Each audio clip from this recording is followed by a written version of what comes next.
Asante sana Bisada. Bila shaka kwetu sisi tulio nje ya Sudan Kusini tunaona sababu kubwa ya migogoro ya mara kwa mara kuwa ni mivutano kati ya Rais Salva Kiir na makamu wake Riek Machar. Je, kunaweza labda kuwepo sababu zingine? Tumaini, wewe unasemaje? Ni kweli sababu zingine zipo kama ambavyo wenzangu wameweza kuzungumza. Wametaja sababu za ukabila, lakini pia wametaja sababu za ubinafsi, na mimi naweza nikasema kwamba sababu kubwa kabisa pia ambazo zinasababisha taifa hili liendelee kuyumba ni kukosekana kwa misingi mizuri ya utawala bora. Kumbuka kwamba taifa hili limepata uhuru kama ulivyosema Mama Zaid mwaka 2011, lakini utaona mgogoro huu walianza nao wakati wako Sudan kule. Tofauti hizi walikuwa nazo. Na utakumbuka kwamba Riek Machar pamoja na Salva Kiir hawa walikuwa chama kimoja wakati wanapigania uhuru wa taifa la Sudan Kusini. Lakini tofauti zao zilianza kuonekana kabla hata nchi haijatengenezwa. Kwa hiyo wamekuja kuanza nchi tayari wameshagawanyika. Na kwa bahati mbaya tofauti hizi pia zimezidi kuendelea. Lakini ukiangalia kabisa hasa zinachochewa na maslahi binafsi hayo, lakini pia kukosekana kwa misingi ya utawala bora. Na kama ambavyo naweza nikamnukuu Yasmin Soka akiwa ni mwanasheria lakini pia mpiganiaji wa haki za binadamu wa tume ya haki za binadamu ya Umoja wa Mataifa kule Sudan Kusini, yeye amebainisha kabisa kwamba sababu kubwa zinazopelekea mgogoro huu ni kukosekana kwa taasisi za kidemokrasia ambazo ni imara, kwa maana ya mahakama, bunge, lakini pia jeshi la polisi. Sasa kumekuwepo na vikundi mbalimbali hizi militias ambavyo vinakuwa vikimiliki silaha. Kuna vikundi vingi sana ambavyo vinamiliki silaha, kitu ambacho pia ni hatari sana katika ujenzi wa amani na utawala bora. Na japokuwa kwenye mkataba wa makubaliano wa mwaka 2018 kama walivyosema Omar Mutasa kwamba ilikubaliwa kwamba vikundi vyote viunganishwe, lakini bahati mbaya tunaona kwamba havikuunganishwa. Ndio sababu unaona hata wiki mbili zilizopita baada ya mashambulizi kutokea huko Nasir kwenye mkoa wa Panali, tayari moja kwa moja kuna tofauti kubwa ni kati ya hao mabwana wawili kama ulivyotaja.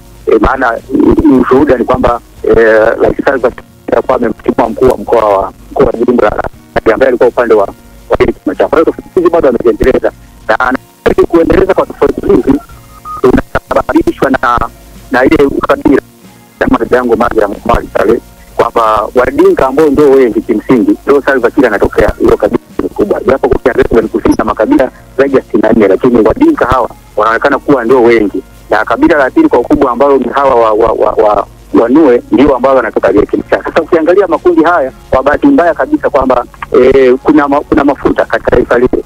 Kwa hiyo ule mgawanyo wa rasilimali ya mafuta unakuwa hauko katika hali ya usawa katika kuleta maendeleo sawia nchi, hasa ambao ndio imetoka kupata uhuru, inahitaji ipate maendeleo sawa, ipate huduma za kijamii sawa, ipate huduma za kiafya ambazo ziko katika hali ya usawa. Kwa hiyo yote haya yanapelekea mgogoro huu uendelee kufukuta kwa sababu hiyo kwamba kumekosekana utawala bora, kumekosekana uelewa, kumekosekana elimu bora.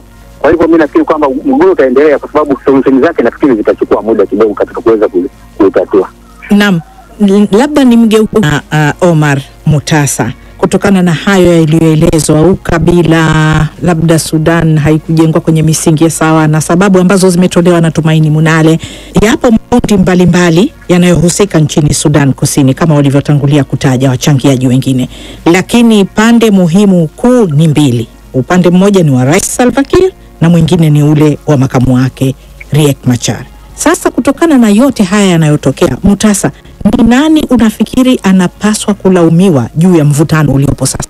Ukitaka kumlaumu mmoja itakuwa kwamba mambo hayawezi kutulia wala hayawezi kukaa sawa.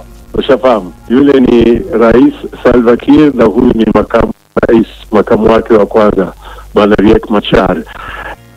Sio swala la kulaumu, lakini swala la kuweka miundombinu ya kidemokrasia kama wenzangu walivyosema kwamba hili ndio tatizo ambalo linaonekana bado lipo. Ikiwa waliweza kukaa katika meza moja wakasaini mkataba wa amani, sasa kilichobakia ni kwamba kuaminiana, na kuaminiana ni kutekeleza yale ambayo waliweza kuyasaini. Ikiwa mmoja au pande zote mbili watashindwa, bila shaka kila upande unalawama kwa upande mwingine, sio kwamba upande mmoja kila upande unamlaumu mwenzie, lakini swala ni kwamba mkataba upo.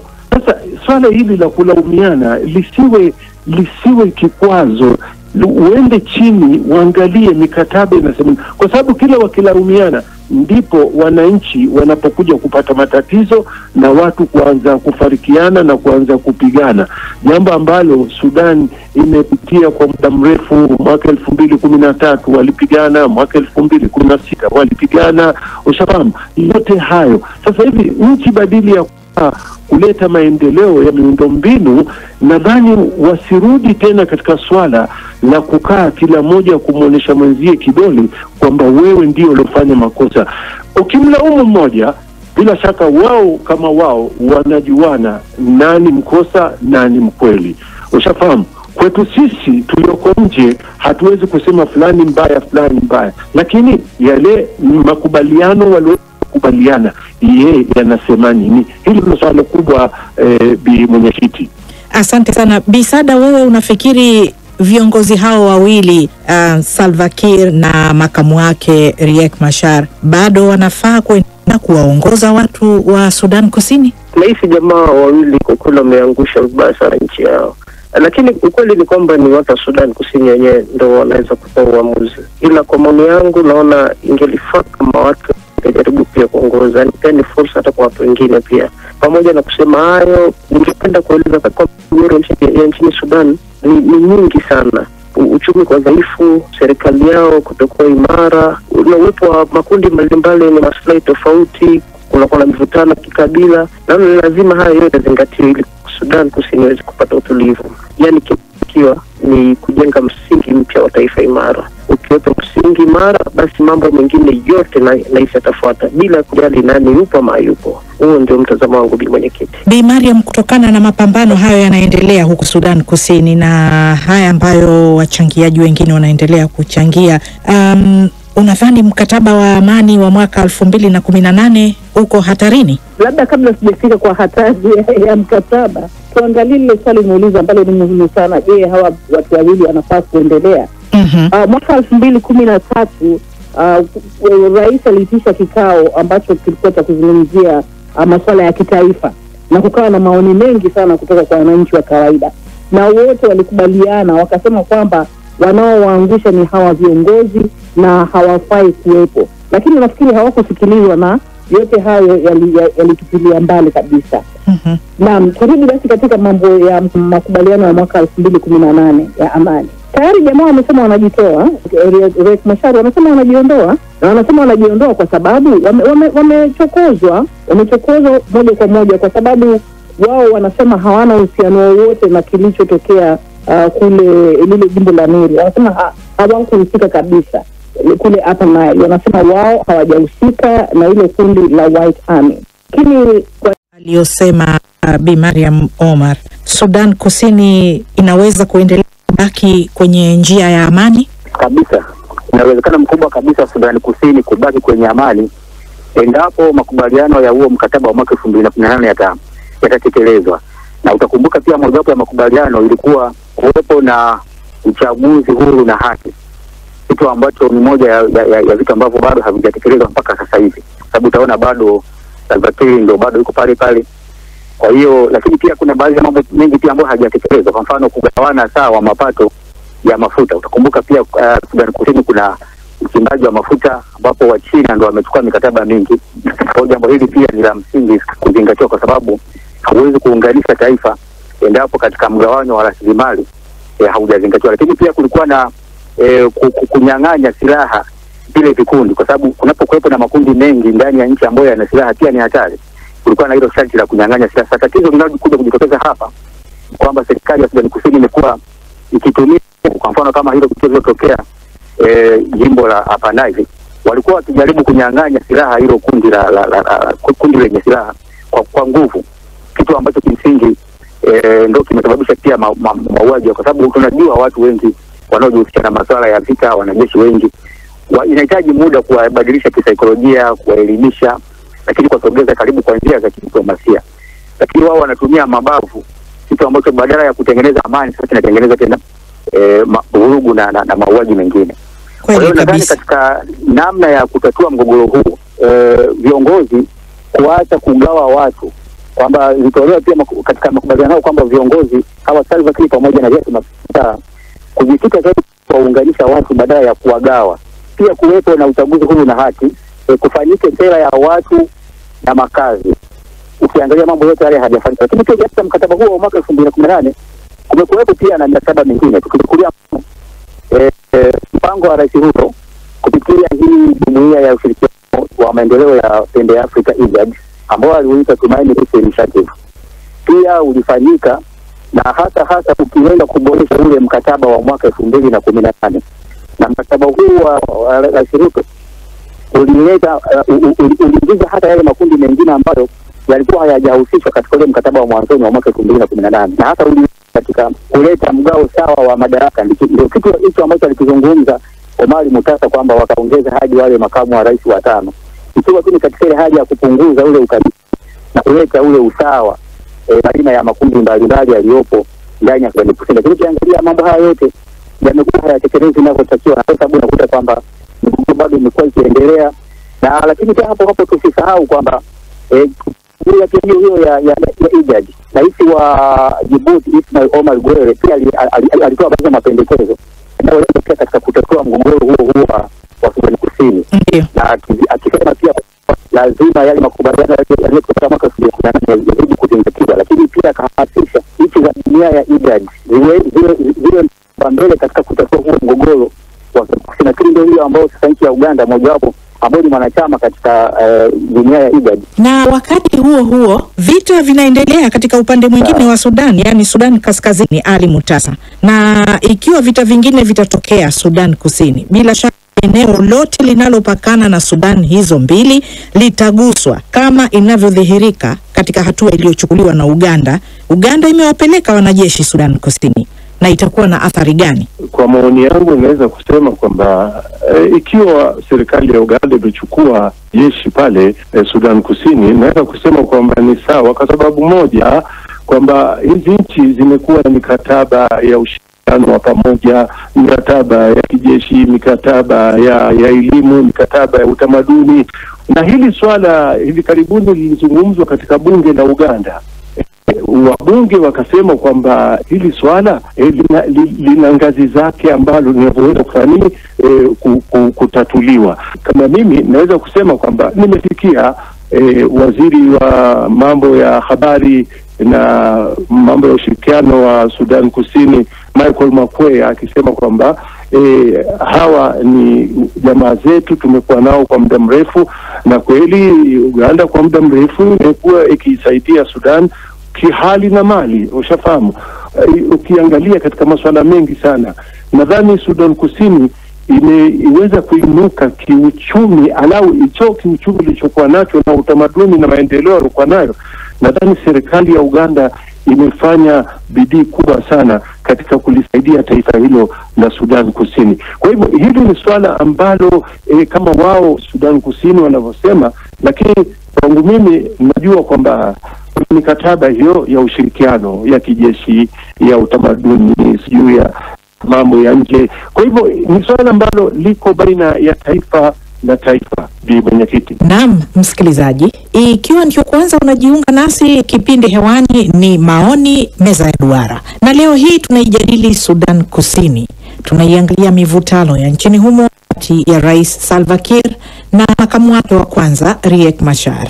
Ingawa makubaliano kadhaa yamefikiwa nchini humo juu ya kuleta amani kutokana na juhudi za mashirika mbalimbali ya kimataifa, ikiwa ni pamoja na Umoja wa Afrika, Jumuiya ya IGAD, vile vile Umoja wa Mataifa, lakini mpaka sasa mivutano bado inaendelea na kuna hofu kwamba Sudan Kusini inaweza kutumbukia kwenye vita vingine vya wenyewe kwa wenyewe. Kwa ujumla tunauangalia mustakabali wa Sudan Kusini. Endelea kuwa nasi msikilizaji. Bi Mariam, Sudan Kusini sote tunafahamu kwamba ilijipatia uhuru wake mnamo mwaka 2011 na wakati huo dunia nzima ilifurahia uhuru wa nchi hiyo. Lakini vita mbili zimeshatokea nchini humo zilizosababisha vifo vya malaki ya watu. Na sasa kama tulivyozungumza kutoka mwanzo, kuna hofu ya kutokea vita vingine Nadhani serikali ya Rais Salva Kiir itafaulu katika kushughulikia mgogoro huu mpya. Inaweza kufaulu kwa njia moja tu, ikiwa Salva Kiir kidogo atabade, alafu akubali kusikiliza anayoambiwa na watu kutoka nje. Manake ikiwa atasikiliza wapambe wake pale ndani, huenda wakampotosha, wanaangalia mambo tofauti, wengine kwa maslahi yao, wengine wanaangalia kwa sababu ya ukabila. Lakini ikiwa kama atakubali kusikiliza anachoambiwa na watu kutoka nje na akaangalia ile nchi kama ni nchi bila kufikiria mimi natoka upande gani, mambo huenda yakawa sawa. Na hapa nazungumzia nini? Nazungumzia ikiwa atakubali pia kukaa katika meza ya mazungumzo na makundi haya madogo ambayo yameonyesha yana uwezo mkubwa, kama kwa mfano hiyo White Army, akazungumza nao ama akazungumza na viongozi wao na wengine, na akaweza labda kuwapa ule mpango wa kuwahusisha katika jeshi la pamoja, huenda mambo yakawa mazuri. Kwa sababu tukiwa na makundi mengi ambayo yana silaha na yana uwezo wa kupigana, itakuwa kidogo nchi itatatizika kwa masuala ya usalama. Lakini kama ataweza kuwajumuisha wote, akazungumza nao, alafu akawacha awache pupa yake ya kufanya mambo haraka kama vile amefanya sasa hivi, kwenda kuwakamata maafisa ambao wana ukaribu na Riek Machar.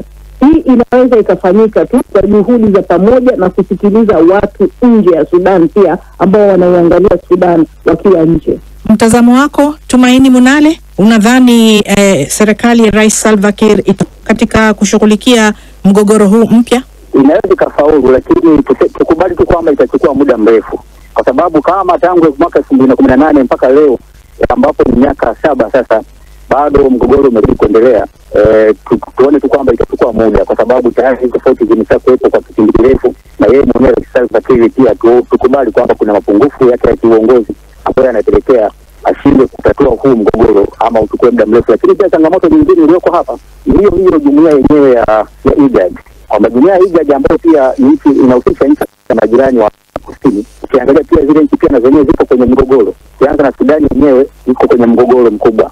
Somalia tumeona hivi karibuni majuzi tu hapa rais wake Hassan Sheikh Mohamed amenusurika kwenye mashambulizi dhidi ya Al-Shabaab. Lakini pia Ethiopia utaona pia mgogoro wao na Eritrea. Pale zote nchi ambazo ndio zinatakiwa pia zisaidia Sudan Kusini. Kwa hivyo haya yote ukiangalia unaona kwamba pia ndio vikwazo vya kutoa huu mgogoro, kwamba wale wanaotakiwa kusaidia pia na wenyewe wapo kwenye matatizo yao. Kwa hivyo nadhani kwamba hii inaweza kuchukua muda mrefu katika utatuzi wa mgogoro huu wa Sudan Kusini, japo kuwa pia nakubaliana na hoja iliyotolewa na Mariam kwamba inatakiwa pia Rais Salva Kiir akubali ushauri, lakini pia alipe makundi mbalimbali, jumuiya za kimataifa, ili ziweze kumsaidia katika kutatua huu mgogoro, lakini pia awe na utayari wa kusikiliza pande zote zinazohasimiana, sehemu yale makundi mbalimbali yanayomiliki silaha pamoja na hasimu wake ya kimataifa. Kufanya yote inanyambo kabisa kwamba anaweza kabisa kurudisha amani katika Sudan Kusini, japo kuwa lazima itachukua muda. Sada, hapo Nairobi, ni hatua gani zinazoweza kuchukuliwa ili kung'oa mzizi wa fitna nchini Sudan Kusini? Cha kwanza ni kwamba lazima tutambue kwamba juhudi kubwa za kuleta suluhisho zinapaswa kuanzia ndani ya Sudan Kusini. Ina maana pande zote za jamii pia zinapaswa kushirikishwa katika mchakato ya kuleta amani ili maendeleo iweze kufanyika.